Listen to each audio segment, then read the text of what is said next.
Hello everyone, so today I'm going to show you how I've made these fabulous little embellishments. There we go, there's one there. Fantastic colours and great to use on lots of various different projects.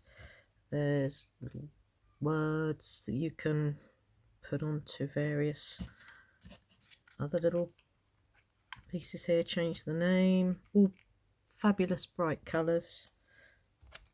The stamps I've used for these are Crafty Individuals. This one particular one here. I keep this one in one sheet because the pieces are so small and too fiddly to split up. And then again, Crafty Individuals. This one's Tickets. That's another fabulous one. Scrollsworks stamps, vintage stamps these are. You can use anything at all that you have. This particular one, I have no idea what it is. It's an eBay purchase, random. As you can see, that it didn't particularly stamp out too well on the card because it's quite a detailed stamp. So what I've done with that is I've cut down some of the words, some of the numbers, sorry, and there's more there. So you can either layer them up or you can just use them as they are, something else. These are absolutely great for doing all sorts of things with. There you go, look, change the name of the bottle. So how did I do that? Right, first of all, let's clear away all these bits and pieces here. I'm going to do some today that are bird cages because I wanted some of those in my stash to play with later. So let's clear the decks of that. So the bird cages I'm going to use, again, Crafty Individuals. So first of all, we need to do our background, and here we go. Here's one that I've already done. I'm going to show you how to do that. So first of all, I use some watercolour paper. This is the Cotman £90 paper. I found that works quite well. It's not too, what I call, bobbly, and it cuts quite well and it takes the water quite well. It's not too thick, so that when you cut your embellishments, they're not all going to curl. I'll just do the one sheet for the moment. So first of all, let's get our inks. Again, I'm going to use Dylusions, and we've got Calypso Teal, Pure Sunshine, Cut Grass, Cherry Pie, and After Midnight. So I don't want to spray these because it will go over quite a large area, and I really want to have a little bit more control of that. So what I'm going to do is put some into my little tray here. Let's tip them in. Don't need too much, so you can water them down if you need to. Obviously the intensity of your colour is going to go a little bit, but depends how bright you want everything. That's a few more drops there. Sorry about my hands everywhere. Right, need to sort that, and then the Midnight Teal. Here we go. Now, I use a brush for each colour because you can rinse it off, but it tends to obviously get very, very wet, and then you can muddy everything up. So if you're wanting to do more than one sheet, you're probably better off to use one brush for each colour. So first off, I'm going to spray card, a bit of water.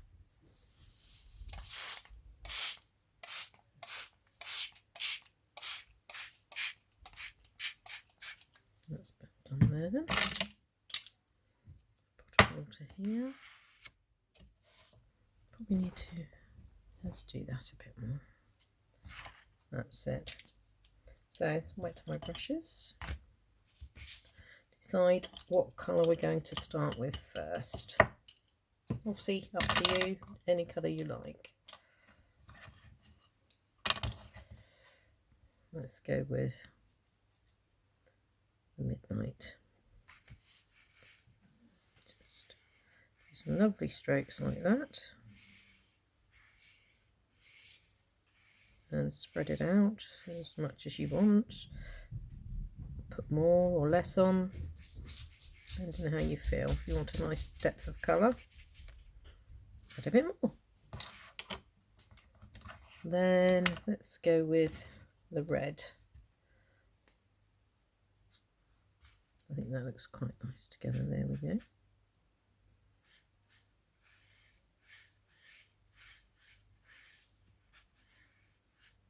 Let it bleed together on the edges, just adds a nice other colour there where it bleeds. Lovely.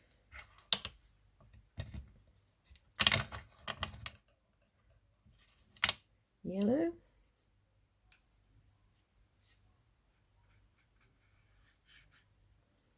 That's it. You can always spray this with more water just to give it a bit more bleed a bit later.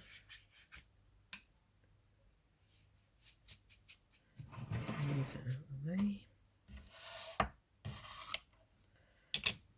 Then let's go with the green. Oops, another one.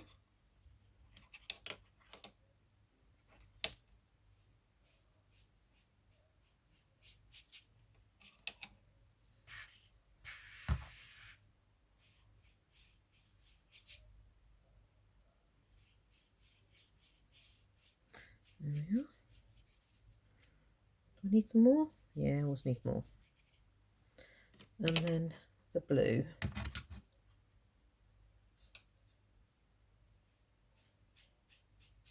It's beautiful blue. So that's basically all there is to. I'm going to put a tiny bit more purple up this end because I like it when it mixes with the blue. So you can either leave it like that, or a bit more water perhaps, let it bleed in, a bit more fuzzy. But what I would do now is leave that to dry naturally on its own, and the colours are always a bit more intense. They do tend to fade a little when you use the dryer on them. Right, so here's a sheet again that I've made earlier, and that's the one I'm going to use to stamp the bird cages onto. Let me just move all of this out of the way so that we can start stamping. Bit of a messy grafter, unfortunately. Oh look, that is pooling quite a lot, so again, as I said, it's up to you. You can dab a bit off if you like. Probably put too much water on it. Right, let's just pop that over to that side. And sorry to leave you there. Let's come back to my card here. Right, as I said, I'm going to be using the bird cages because I want some of those. Well, I found it easier to use a stamping tool, and this particular one was made for me by a very good friend, so I have no idea how to make it, but I'm sure there's lots of tutorials online about how you can make that, or you may even have one of your own.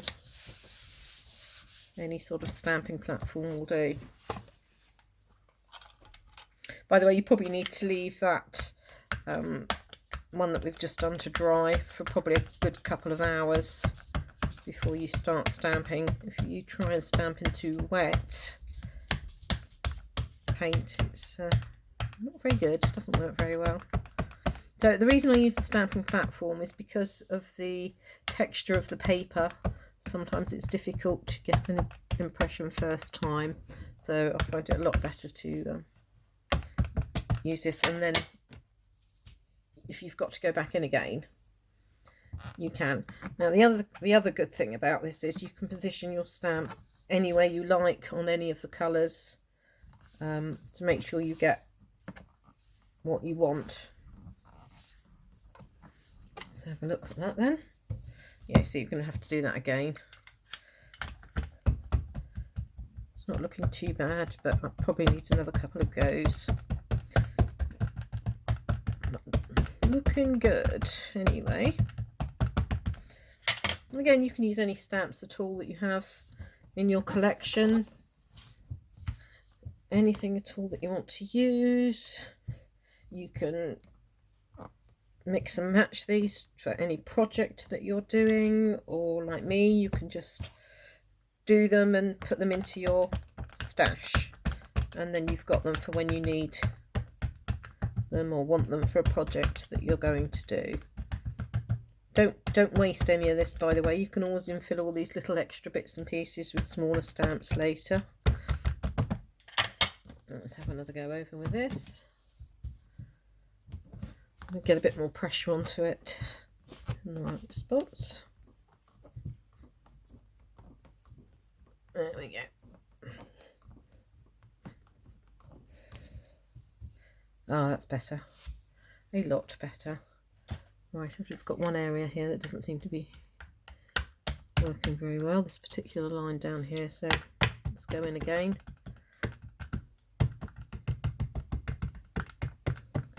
Just make sure we've got some really good impressions.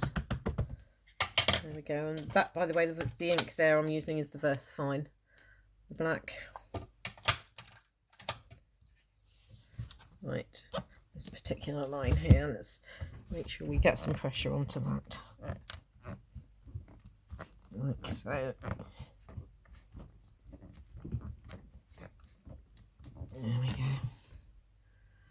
Maybe just a bit more down there. That's it. Brilliant. So now, all we need to do is cut them out. Absolutely brilliant. Really pleased with those. And then, as I said, you've got plenty of embellishments for a future date. That's it. Happy crafting.